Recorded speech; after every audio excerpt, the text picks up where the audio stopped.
into our profession, and we want to show them how to easily navigate the different areas of radiology. So I'm just going to show you a couple of examples of how you might want to think of laying out your site. We've just remodeled ours at Geisel. So here's our Geisel site. You want to always have it fairly accessible. This comes straight off the education tab, so they don't have to go hunting for it. And I'm just going to go through the various elements we have here. So we identified these 8 buckets of information that were key to students. So for research in radiology,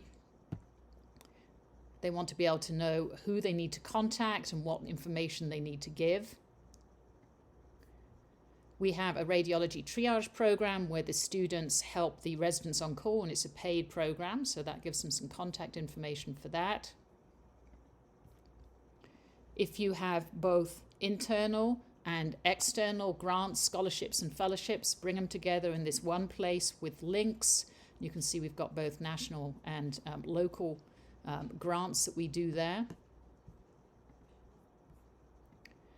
Somewhere on your site, you want to say what education is being done, whether it's as electives or as part of the core curriculum. And so we've divided ours out into the preclinical phase 1 and the clinical clerkships.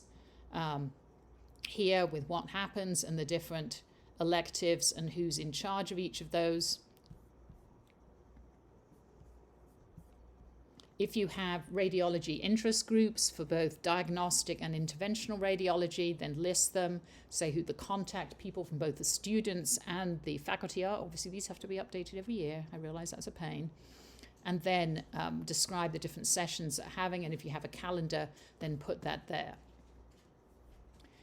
I think it's really helpful to have something that just gives people a little capsule of why become a radiologist. So one of my students kindly made us a couple of nice graphics here that we put up.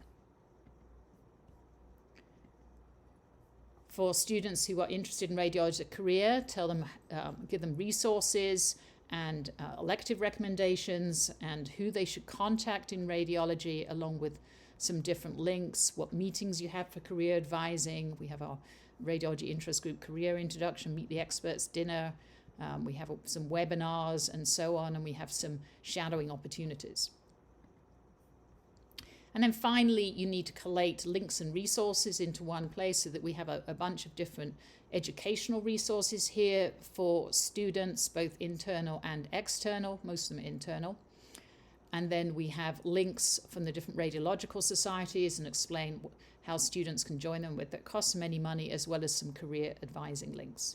And I'm just going to show you one other site. This is from University of North Carolina, has things laid out also very nicely in a similar way. I'll have links to both these sites in just a minute. And again, very similar type of layout, probably because the person who set this up and myself were both authors on a paper about this. So take a look at both of these to give you an idea of how to present yourself from your department. And if you want the links for these, here is the link and a QR code that you can flash to go and browse around our Geisel student site. And here is a link for the University of North Carolina site.